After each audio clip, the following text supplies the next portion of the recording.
A partir de agora, Visão Espírita.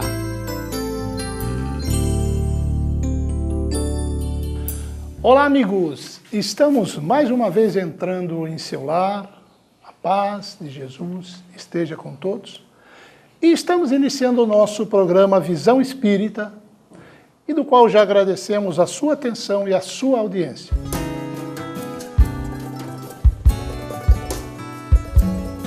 Gotas de reflexão. Do nível do mar Mediterrâneo, e ele abre a sua boca e canta as bem-aventuranças, a humanidade nunca mais será a mesma, porque Jesus é o zênite, é o nadir de uma nova era. No entanto, como é que nós temos celebrado o Natal? Temos evocado Jesus em toda a sua grandeza? Qual é o presente que nós lhe damos por evocação do seu aniversário? É curioso notar-se que nos lembramos de amigo e esquecemos-nos do aniversariante. Realizamos festas, embriagamos-nos pelo excesso de licores e de alcoólicos. Procuramos os prazeres até a exaustão e nos esquecemos daqueles que são os filhos do Calvário, que ele elegeu como seus herdeiros na terra. É necessário, agora, graças às luzes inapagáveis da doutrina espírita, que atualiza o seu evangelho, que façamos uma viagem de volta e procuremos na simplicidade da manjedoura de Belém a figura da criança que um dia modificará a estrutura do mundo. Joana de Ângeles, a benfeitora espiritual, costuma dizer: todo aquele que encontrou Jesus nunca mais foi o mesmo. Pessoas viram-no passar, mas quem o encontrou mudou completamente, porque ele revogou as leis tradicionais, embora não viesse para destruí-las. Ele estabeleceu a lei de amor. E nas bem-aventuranças, que são a canção intermina da humanidade, a sinfonia inacabada, ele fez dos simples de coração, dos puros, dos pobres de espírito, dos que têm sede e fome de verdade e de justiça, os grandes heróis. Até então, o verdadeiro herói era aquele que triunfava sobre os vencidos. Vencedor era o que esmagava. A partir de Jesus, o herói é aquele que se transforma para melhor. E o vencedor é aquele que supera as suas mesquinharias, a sua pequenez, é aquele que vence as suas próprias paixões. O que é que você tem feito, caro amigo telespectador, da presença de Jesus em sua vida? Quantas lágrimas você tem procurado enxugar? Quantos suores você tem procurado diminuir? Quantas vezes estendeu as mãos gentis? O Natal é uma data perdida em um dia qualquer do ano, as antigas Saturnais, que os cristãos primitivos procuraram apagar, colocando o nascimento de Jesus, a célebre festa dos escravos, quando se permitiam a exorbitância e o prazer exaustivo. O Natal é todo dia. Jesus deve nascer e renascer no âmago dos nossos corações, principalmente para nós, aqueles que nos vinculamos à sua doutrina. Este é o sentido do Natal: amar, viver de tal forma que possamos olhar para trás sem termos vergonha do nosso passado. Este é o significado do Natal. Mas se você desejar homenagear alguém dando-lhe um presente, reúna também a sua família e à mesa festiva celebre o Natal evocando o aniversariante, trazendo para dentro de casa e conviva com os seus filhos, com os seus pais, com os seus amigos e com os seus inimigos, a grande experiência da manjedoura. Então, isto é Natal. Amigos do Visão Espírita, nós estamos na cidade de Poços de Caldas e todas essas entrevistas que vocês irão assistir foram realizadas aqui no 14º Encontro para o Estudo da Ciência e Espiritismo. Este encontro está sendo realizado e foi realizado nos dias 25, 26 e 27 de novembro de 2011. Vamos às entrevistas.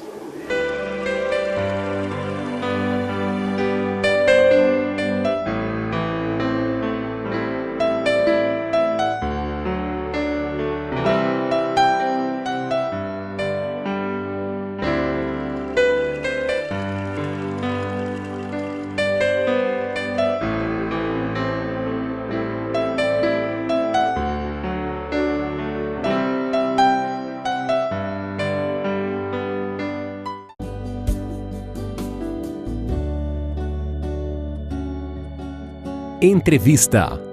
Amigos do Visão Espírita, continuamos aqui no 14º Encontro de Espiritismo e Ciência na cidade, nessa magnífica cidade de Poços de Caldas, e ao nosso lado não temos nada mais, nada menos do que um magnífico palestrante e um dos que fez algumas palestras nesse encontro, o nosso amigo José Medrado, para as saudações aos nossos telespectadores.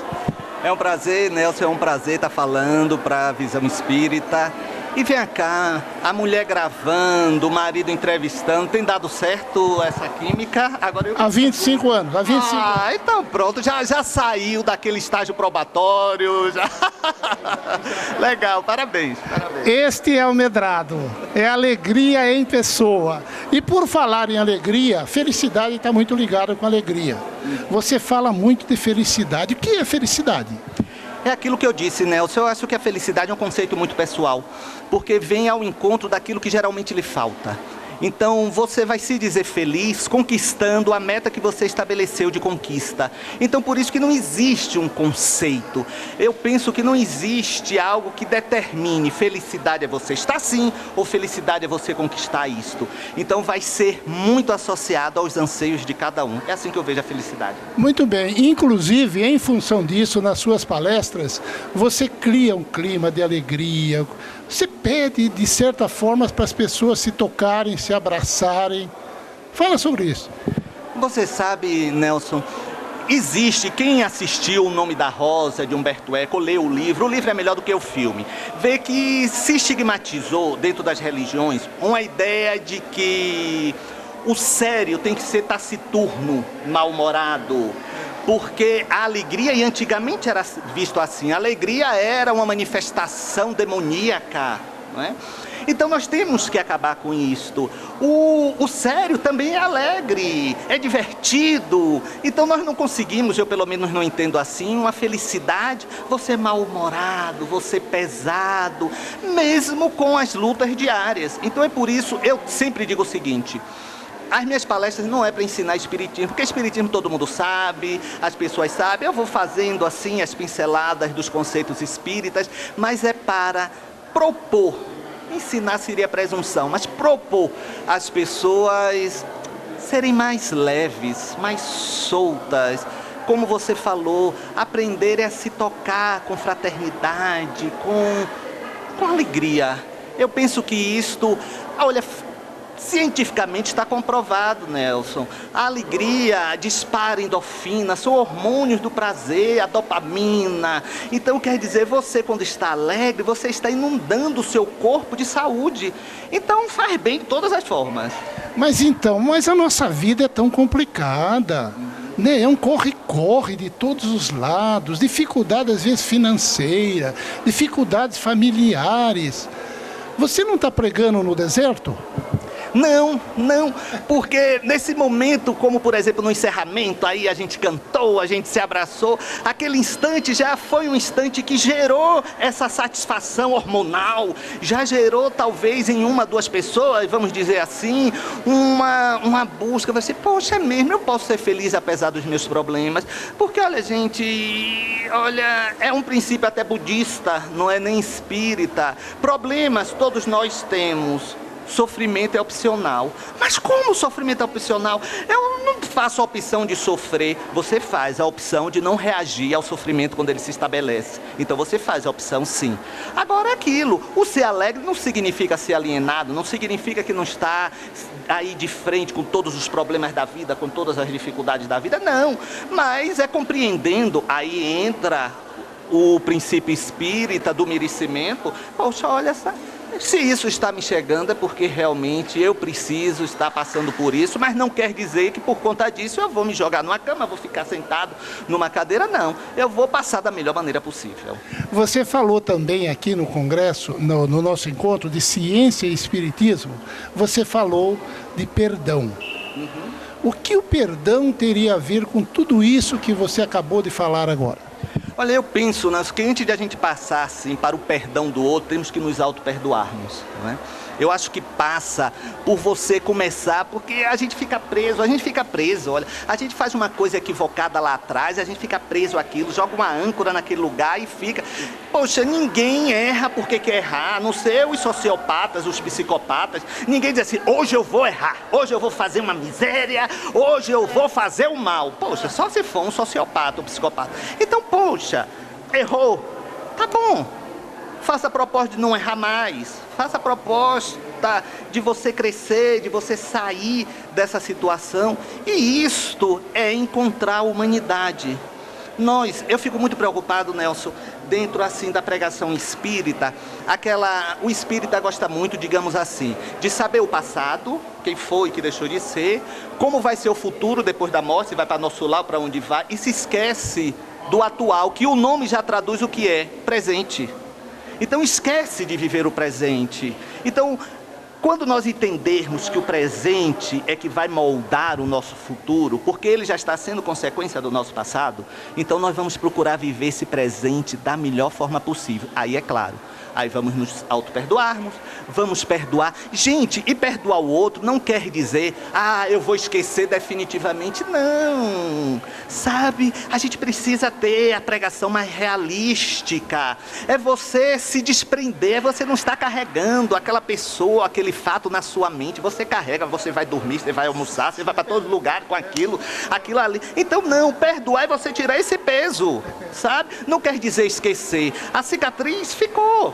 Paciência, mas olha, se desprenda. Então, o ideal do perdão é exatamente este, você se desprender de pessoas ou situações para você se sentir melhor. Perfeito, este é o Medrado, que beleza. Medrado, agora falando um pouco das suas faculdades mediúnicas. Pintura mediúnica. Fala um pouco aos nossos telespectadores que ainda não o conheceram desta faculdade extraordinária, né, de trazer a pintura mediúnica, assim de uma forma até pública, como você fez aqui no encontro e tem feito em outras oportunidades. Nelson, eu penso o seguinte, as pessoas têm um hábito de dizer o seguinte, que nós não precisamos mais do fenômeno. Eu discordo. Eu acabei de vir uma viagem à Europa, onde eu fui a convite assim, de instituições não espíritas, mas de faculdade, de instituições espiritualistas para nativos. Eu fui a 6 países e fazendo palestra para os nativos, né? Para escoceses, ingleses, finlandeses, suecos. Então eu estou registrando isso para dizer, as pessoas ficam assim, poxa, então quer dizer, os espíritos se comunicam. Então quer dizer, ainda é importante você trazer o fenômeno para uma reflexão. O fenômeno não transforma ninguém, tá? Isso já se sabe, é repisado, todo mundo fala isso, e é verdade. Mas penso que é importante. Então, eu vejo isso com muita alegria, inclusive porque na proposta de Renoir, quando lá em 1988 ele me apareceu para o trabalho, ele disse que queria transformar tintas em pães. Então, a Cidade da Luz, a instituição que eu fundei quando eu tinha 17 anos, e eu digo a minha idade, gente, porque eu sinto assim aquele orgulho de dizer assim, quando você quer, você consegue. Então, de repente, você que está aí me assistindo, você também vai conseguir o seu sonho, o seu ideal.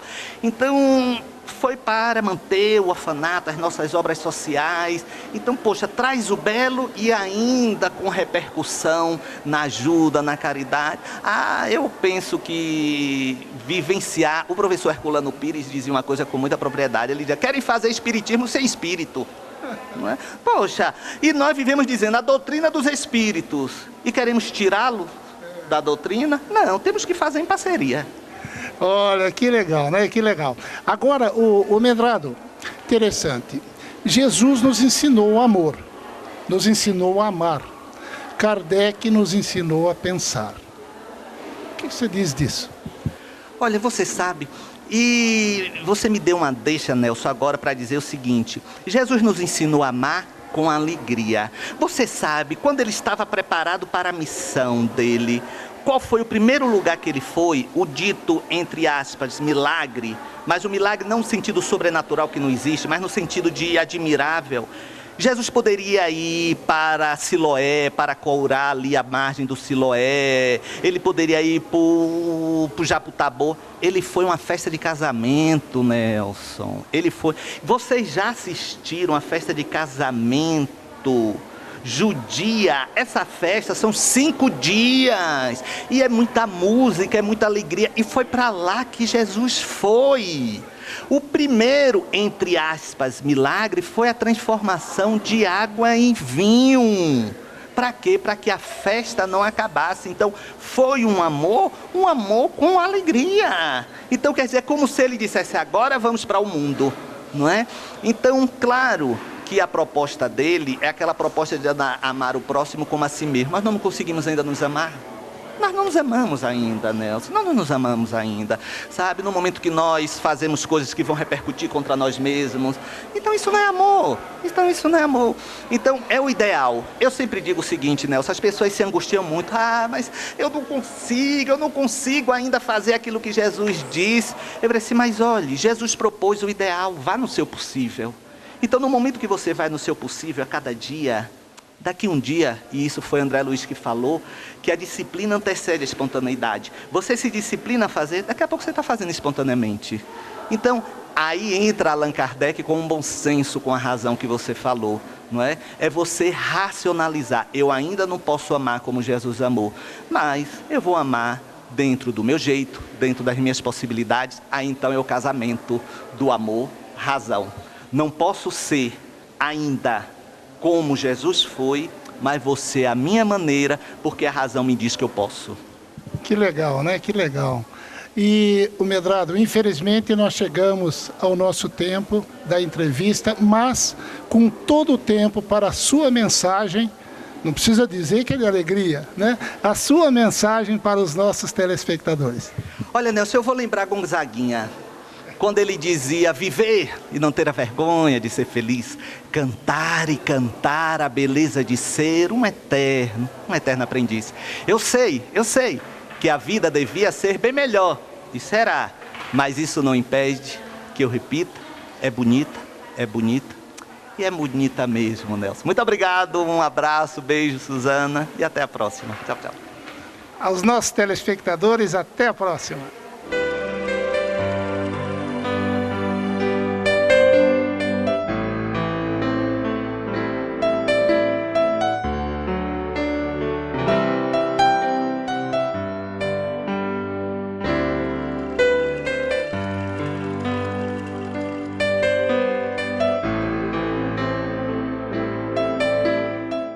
Prezados amigos do Visão Espírita, nós estamos aqui na abertura do 14º Encontro de Ciência e Espiritismo na bela cidade de Poços de Caldas. E esse magnífico encontro de espíritas de todas as regiões do Brasil é coordenado aqui pela nossa amiga Sônia Sete. Sônia, tudo bem? Tudo bem, sou Nelson. Olá a todos os ouvintes, a todos os telespectadores. É uma alegria poder estar falando com vocês. Bem, o encontro começou há 14 anos, logo que nós tivemos conhecimento da doutrina espírita. Até então nós não conhecíamos. E nós ficamos tão emocionados, tão encantados com a doutrina, que falamos, nossa, nós precisamos divulgar, né, da melhor maneira possível. Nós tivemos uma grande sorte, que logo no começo, nós conseguimos assim pessoas muito interessantes, pessoas profundos conhecedores da doutrina espírita, logo assim no primeiro ano. Então, desde o primeiro ano, graças a Deus, está sendo um sucesso, porque todos esses expositores, todos esses palestrantes, são profundos conhecedores da doutrina espírita, são profundos conhecedores de todos os problemas humanos, e é um momento, então, de nós podermos estar refletindo sobre tudo isso. Ok, a gente vê que como está no 14º encontro, ele já é um sucesso só em função disso. O conteúdo, maravilhoso conteúdo e, sobretudo, essa qualidade dos expositores que vocês trazem de todo o Brasil. Então, Sônia, a gente soube que o encontro, praticamente, ele já encerrou as inscrições quase uma semana antes do encontro. Então, quantos participantes nós estamos tendo?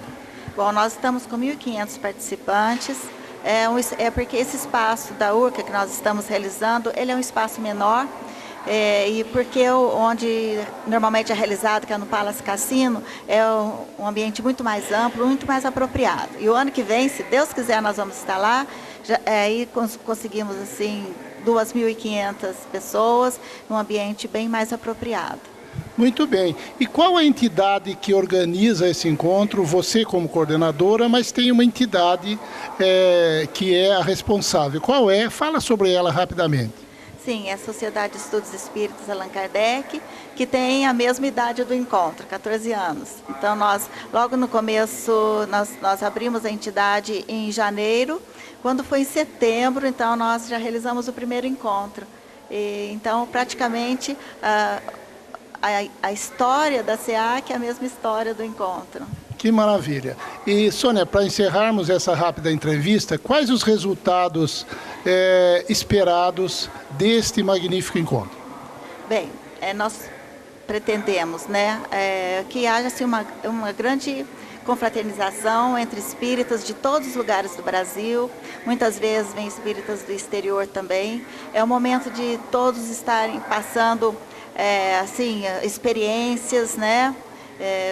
Novos resultados. Então é um momento, eu acredito que é um momento muito importante. Inclusive amanhã, não, hoje mesmo nós vamos estar fazendo uma reflexão sobre o movimento espírita atual. Então é um momento de nós estarmos fazendo toda essa reflexão, além do que está sendo passado para todos os participantes.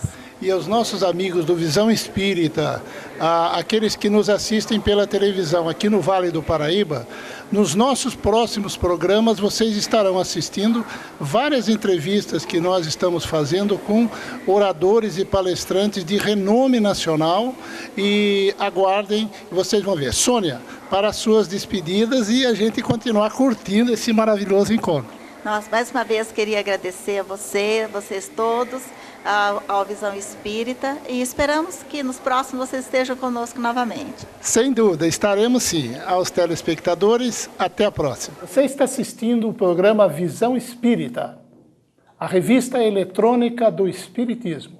Não saia daí!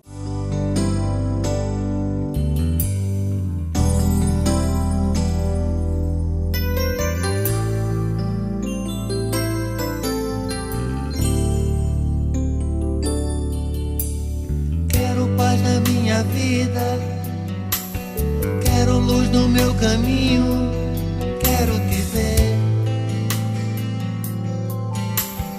entender que tudo passa, que a terra é uma escola, quero aprender.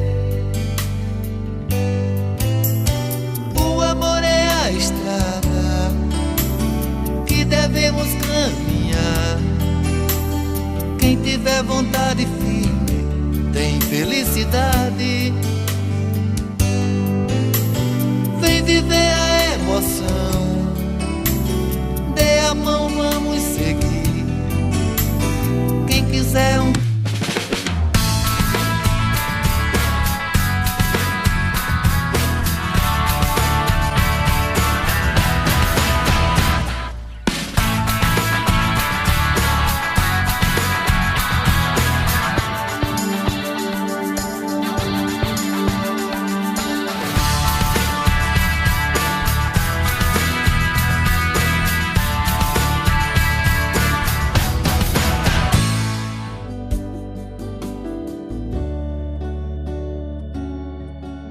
Entrevista.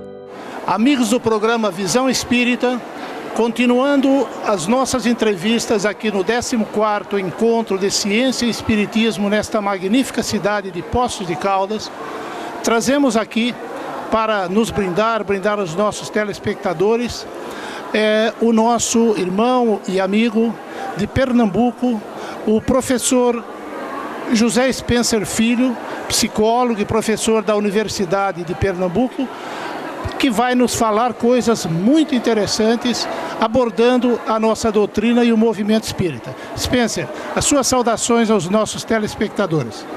Inicialmente, Nelson, meus agradecimentos à sua pessoa pelo convite e minhas saudações aos telespectadores do programa Visão Espírita. E nós é que agradecemos de antemão. Spencer, você tem alguns conceitos, algumas abordagens dentro da doutrina espírita muito interessantes. Por exemplo, o espírita da cultura de consumo e o espírita, vamos dizer, da cultura de Kardec? Bom, eu tento compreender que a eficácia da mensagem do Espiritismo, ela depende das adaptações que o homem contemporâneo deve realizar em conexão com sua cultura. Alguns dos comportamentos que nós estamos adotando, são comportamentos que nos colocam à margem das verdadeiras demandas socio-históricas que estão se desenhando no nosso cenário cultural. Por exemplo, nós temos hoje psicopatologias em grande processo de complexificação sintomática e complexificação etiológica, causa e sintomas, que são merecedoras de visitação da filosofia espírita, porque muitas das ciências médicas, as ciências psicológicas, elas não inserem suficientemente a compreensão do homem holístico, que é a compreensão justamente desse ser que tem um sentido não apenas imanente, mas também um sentido transcendente, que é a questão da espiritualidade, que é um agregado extremamente importante para o desenvolvimento do homem, uma vez que o conhecimento, vamos dizer, acadêmico, o conhecimento que a nossa cultura escolariza, não nos dá os fatores protetores em totalidade a questões existenciais que escapam do domínio científico, dentre eles a própria morte.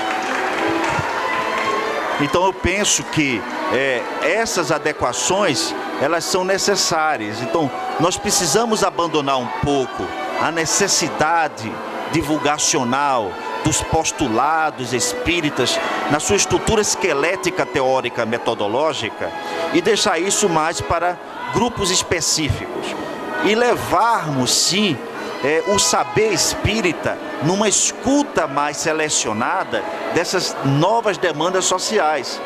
Então, por exemplo, como o espiritismo pode contribuir na compreensão dos fenômenos depressivos? Como o espiritismo pode contribuir na compreensão dos problemas ecológicos, dos problemas do uso das drogas, do problema da sexualidade? Quer dizer, essas temáticas precisam ser melhor trabalhadas. Ao mesmo tempo, Nelson, eu penso que também nós precisamos desenvolver o pensamento espírita. Isso é um problema de origem doutrinário. Por quê? Porque quando a doutrina nasceu com o emblema de revelação, você não adota a prática dialética, uma prática de aprofundamento, porque o que é revelado é dado e não se pode questionar. Mas a revelação, ela própria, tem uma outra faceta que nós ignoramos, que é a revelação como desvelamento. Não uma revelação de algo pronto e totalitário, mas uma revelação em processo de revelação. Por isso é revelação, desvelamento. Se é um processo de revelação, então ela é necessitada que nós a visitemos, questionemos e façamos desdobramentos para sobrevivermos com uma perspectiva de alternativas de comportamento humano, de reflexão e transformação do homem, de fomento de bem-estar psicológico de que nós carecemos. Nós temos que sair da fisionomia religiosa, porque se você adota a relação com o espiritismo somente pelo viés religioso, você vai se contentar a apenas responder perguntas. Mas se você faz o contorno e traz o viés filosófico, você não se concentra apenas em responder perguntas, mas de perguntar as respostas.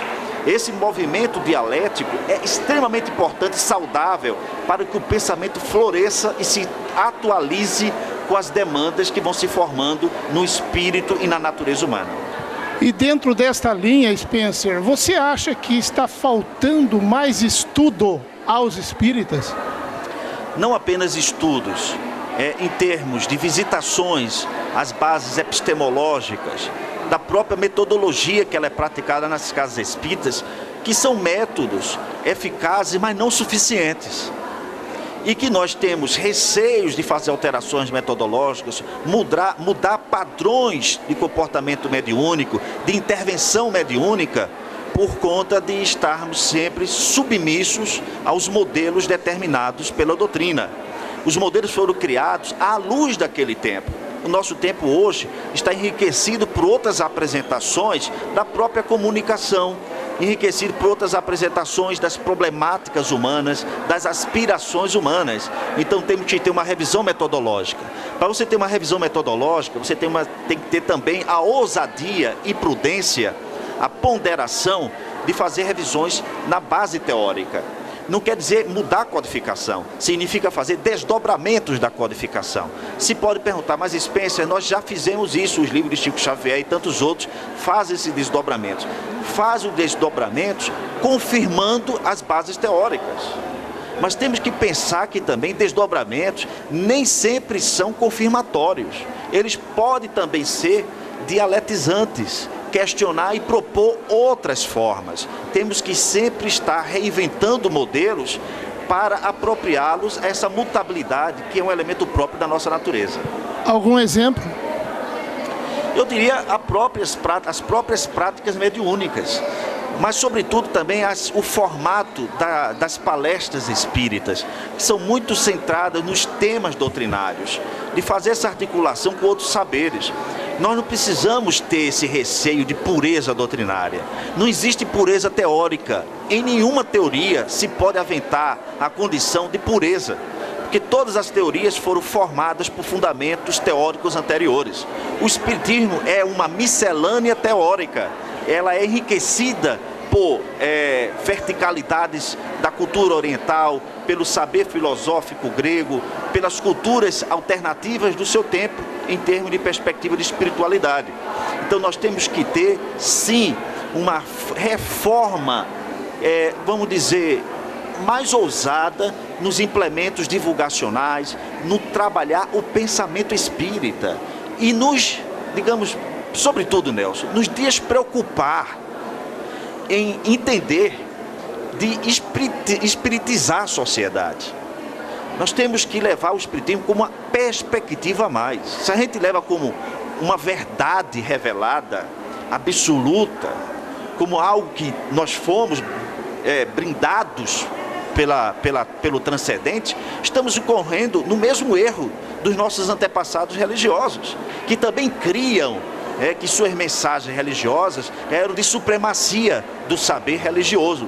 Então não podemos também cometer esse equívoco.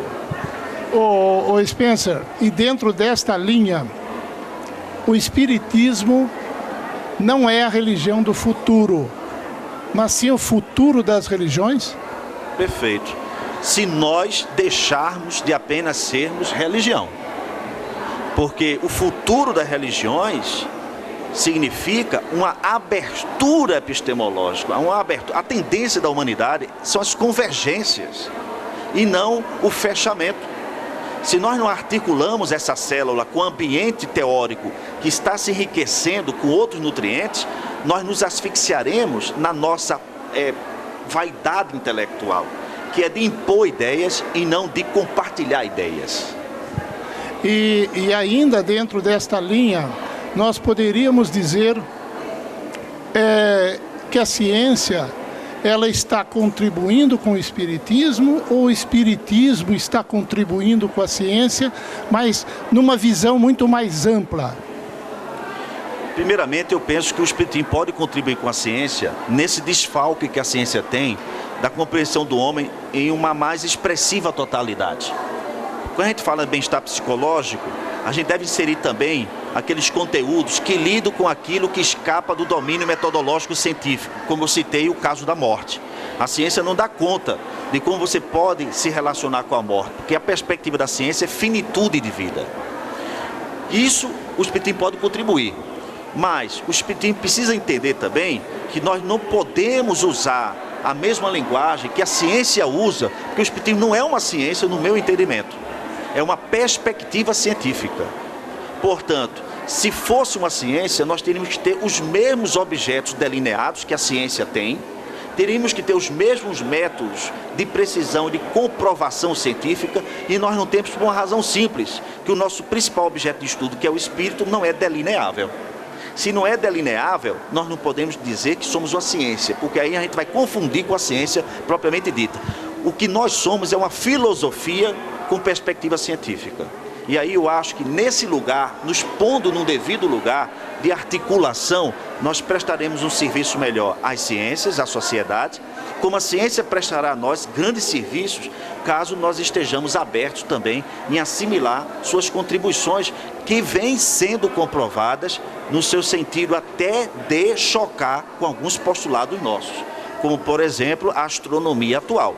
O conceito de cosmologia foge hoje do conceito clássico que o livro A Gênese partilha. Por exemplo, a ideia monoteísta de que o universo surgiu de uma única causa. Os avanços astronômicos provam que os estudos de cosmologia, que provavelmente o universo surgiu de inúmeras causas simultâneas e não. Nós não temos mais um conceito de universo linear e não relacional e hierarquizante. Nós temos sim conceitos de universos paralelos, interativos, relacionais e não hierarquizantes. É como não existisse algo superior a nada. Tudo está no mesmo patamar de manifestação. Então essas novas contribuições devem ser absorvidas também pelo Espiritismo, mesmo que isso choque com o conhecimento basilar. Mas, como disse Kardec, onde o Espiritismo estiver morto no ponto, abandonemo-lo e sigamos o que a ciência aponta. Perfeito, perfeito. Legal, legal. Spencer, o professor Spencer também é autor de vários livros. E eu vou tomar a liberdade de lhe fazer uma pergunta, utilizando-se até de um título do seu livro. Aliás, os telespectadores, enquanto nós estivermos conversando, vai ver aí os títulos dos livros que estão passando aí no rodapé da sua telinha. Spencer, o que vem a ser a arquitetura da nossa existência? Pois não, Nelson. Esse livro foi escrito em parceria com o psiquiatra pernambucano, Dr. Jorge Marcelo. E ele trata de uma proposta de revisão de alguns postulados filosóficos que norteiam a cultura do pensamento ocidental, a pensar inicialmente pelo axioma socrático do conhece a ti mesmo. A gente flexibiliza isso, admitindo que essa essência não é um elemento pronto que você mergulha e traz para a exterioridade. Entendemos e fazemos uma paridade com outro axioma, que não é de Sócrates, é de Píndaro, que não é o conhece a ti mesmo, é o torna-te quem tu és. Isso permite um movimento mais fluente entre o ser e o mundo. Significa dizer que nós estamos sempre nos refazendo, sempre nos construindo. Então a proposta arquitetural da existência é o homem tomar essa consciência de que ele pode intervir na sua realidade e mudar esse panorama em respeito às suas limitações, mas em ousadia às suas possibilidades. Esse casamento metodológico pode servir ao homem ele ter maior autonomia no registro das suas transformações e romper um pouco com os modelos instituintes que muitas das vezes, fabricam um tipo de subjetividade engessada. Ele se liberta, toma os modelos, não de forma determinística, mas como referências, e se permite a colocar-se como experimento de si mesmo, na aliança que faz com as circunstâncias que lhe circunscreve às experiências de vida. Essa relação entre o universal e o particular lhe dá condições de maior liberdade, produção de uma ação mais efetiva e, portanto, de uma produção estética. O que é uma produção estética no nosso entendimento? É a recuperação da instância do prazer como elemento de produção de uma subjetividade saudável. O prazer sempre foi muito condenado na nossa cultura, principalmente a religiosa. Um prazer responsável, moderado, prudente, é muito bem-vindo à saúde física, às suas condições de intervenção sobre as suas circunstâncias de sobrevivência e de realização na condição humana. Muito bem, legal, hein, pessoal? Agora, saindo um pouquinho da parte doutrinária, desta parte mais reflexiva da doutrina e outros pontos importantes para a nossa vida, vamos falar de movimento espírita. Esse movimento espírita que hoje no Brasil, ele se apresenta bem viçoso, bem progressista em algumas regiões, em outras ainda nem tanto, mas de uma forma geral no Brasil crescendo. Mas, por outro lado, com várias ponderações a respeito da organicidade do próprio movimento. Você tem vários órgãos em regiões ou até no país, e até em algumas cidades, até propriamente falando do micromovimento, com vários órgãos que coordenam o movimento. E em alguns pontos até que se contradizem sobre o ponto de vista administrativo, embora sobre o ponto de vista principal da doutrina em si, né, se fale a mesma língua. Mas como movimento para disseminar tudo isso que nós estamos colocando, se encontra dificuldades em vários pontos quanto à agregação e à convergência. Agora, essa convergência, para ser uma unidade só ou não, que é a discussão polêmica, não sabemos se é válida ou não, mas você coloca um ponto interessante, que nós precisamos, no movimento espírita, ter uma reflexão mais epistemológica. Em primeiro lugar, eu pediria para você a explicação do próprio termo epistemológico, embora já é bem divulgado, mas o que seria nós do movimento espírita, que atuamos no movimento, que nos interessamos por um movimento cada vez mais saudável, essa reflexão epistemológica para os que labutam no movimento espírita? Inicialmente, Nelson, o que a gente ganha em superfície, a gente corre o risco de perder em profundidade. Quando o Espiritismo sofre o processo de massificação, que é a propositura central, que é a sua divulgação, é natural que ele corra para essa natureza híbrida. Na verdade, ele já nasce de forma híbrida, né? Com essa miscelânea da sua confusão identitária, de afirmação em um país que já tem como herança todo um ecletismo religioso. E aí é inevitável que nós tenhamos várias segmentações, várias interpretações. Com o avolumamento, com o crescimento, né, dessa população de espíritas, claro que isso vai enriquecendo em termos de heterogeneidade.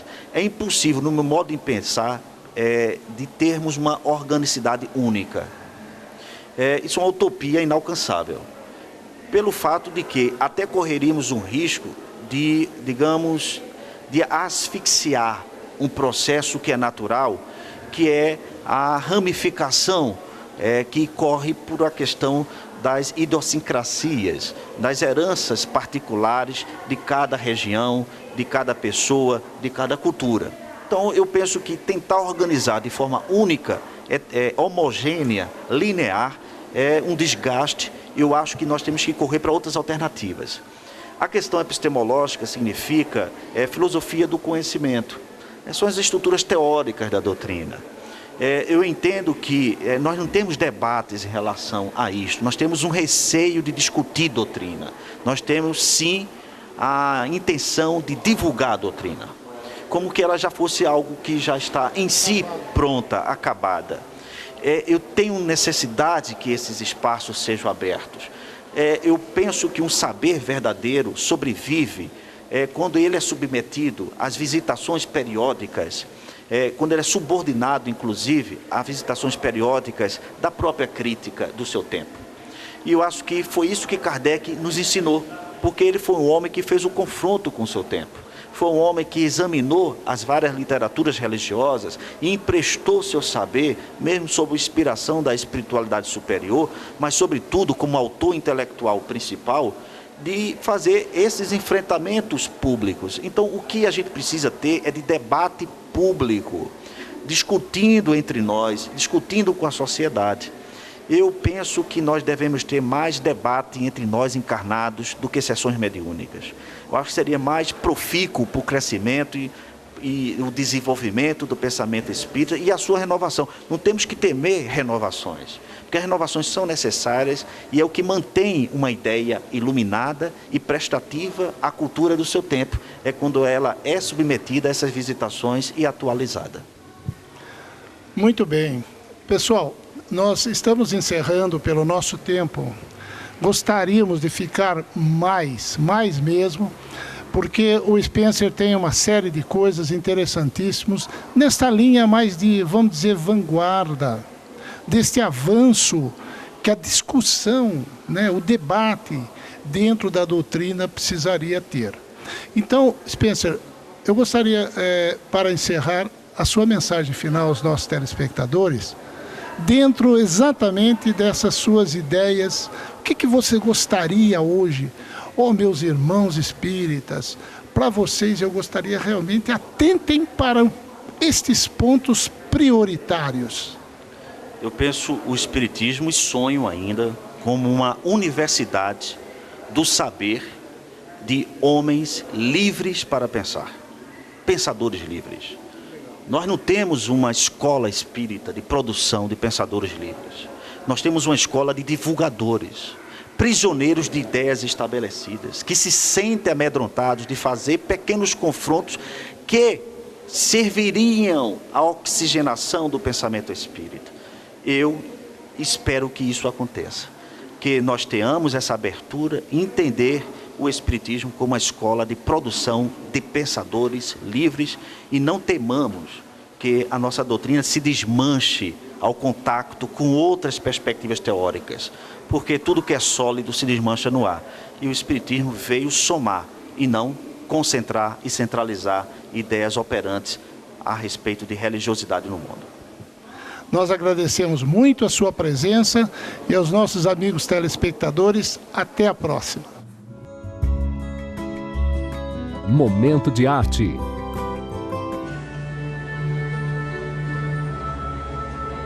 Só para ajudar, eu canto a primeira vez em português e depois vocês cantam em espanhol, tá? Vem, Sônia. Como é que é assim, ó? Noite feliz,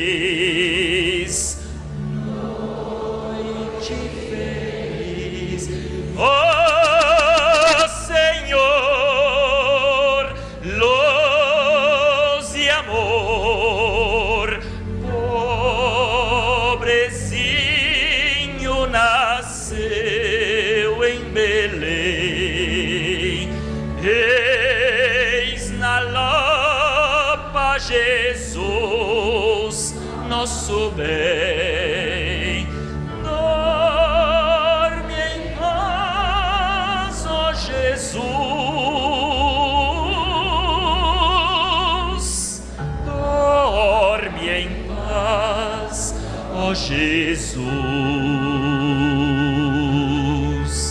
E já percebendo toda a alegria que para neste ambiente, nós vamos soltando a nossa voz para cantar um pouco de todas as coisas positivas que nós já encontramos aqui nessa cidade maravilhosa. Espanhol é mais fácil, quer ver? Noche de paz, noche de amor, todo duerme al derredor, las estrellas expanden su luz, porque ha nacido el niño Jesús. Brilla la estrella de paz,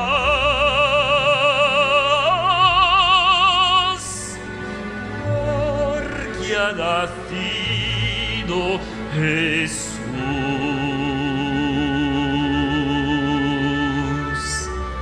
E agora que nós já treinamos bastante, nós vamos realmente soltar a voz para cantar toda a alegria que nós já estamos sentindo nesta noite maravilhosa, início dos trabalhos que com certeza modificarão o nosso padrão psicológico e o nosso padrão espiritual, sempre para melhor. Respira fundo, abre bem a sua boca e solta a voz, hein? Fátima, em português, pode ser? Vai lá, hein? Noite, só cantar.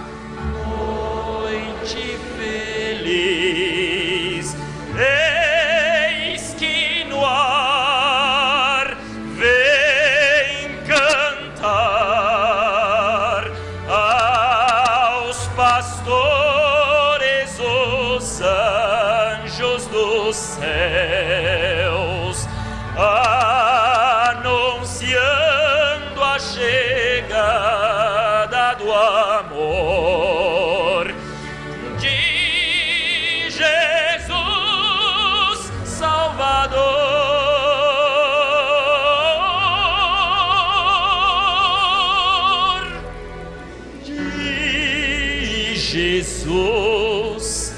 Salvador.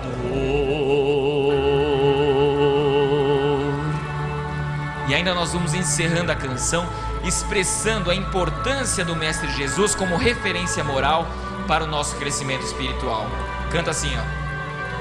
De Jesus Salvador.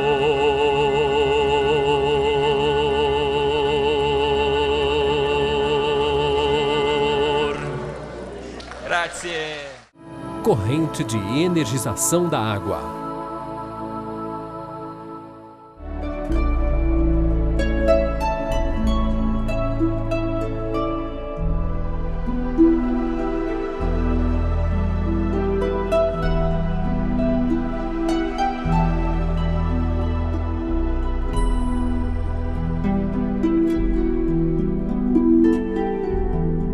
Quando chegaste à terra, através das palhas da manjedoura, aguardava-te a Escritura como sendo a luz para os que jazem assentados nas trevas. E em verdade, Senhor,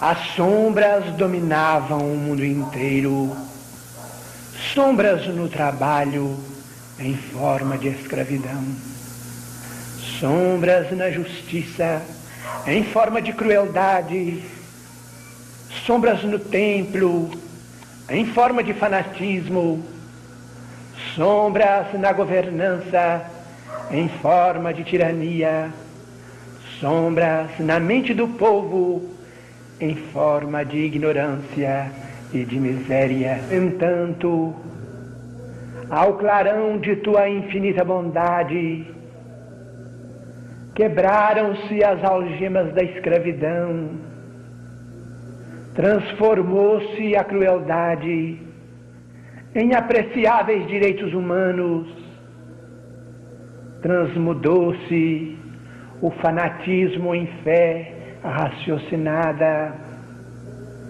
transformou-se a tirania em administração e gradualmente a ignorância e a miséria vão recebendo o socorro da escola e da solidariedade. Entretanto, Senhor, ainda sobram trevas no amor em forma de egoísmo, egoísmo no lar, egoísmo no afeto, egoísmo na caridade, egoísmo na prestação de serviço, egoísmo na devoção. Mestre, dissipa o nevoeiro que nos obscurece ainda os horizontes e ensina-nos a amar como nos amaste, sem buscar vaidosamente naqueles que amamos o reflexo de nós mesmos, porque, Senhor, somente em nos sentindo verdadeiros irmãos uns dos outros é que atingiremos com a pura fraternidade a nossa ressurreição para sempre. Meus amigos,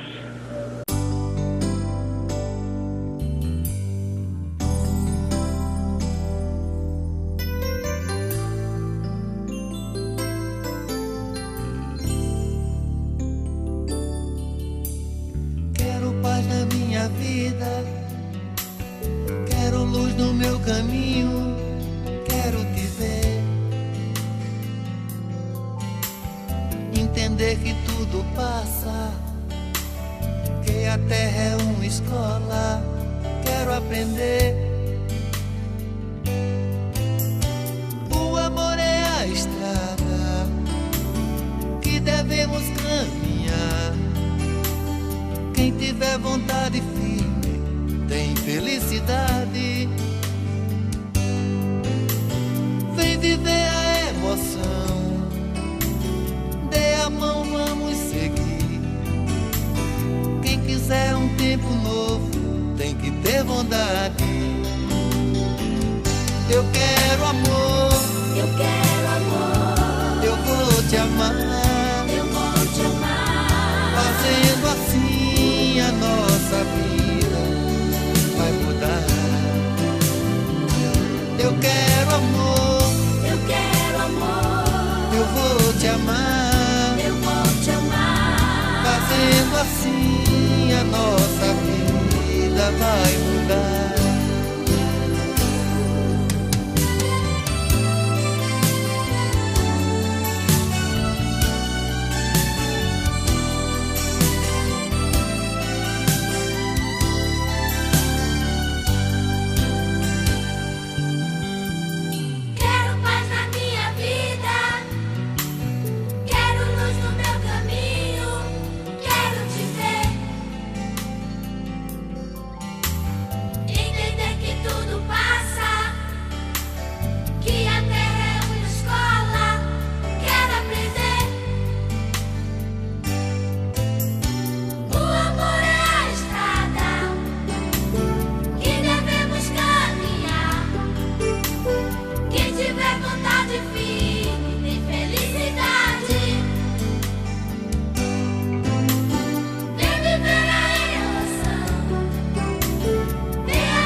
Eu vou te amar,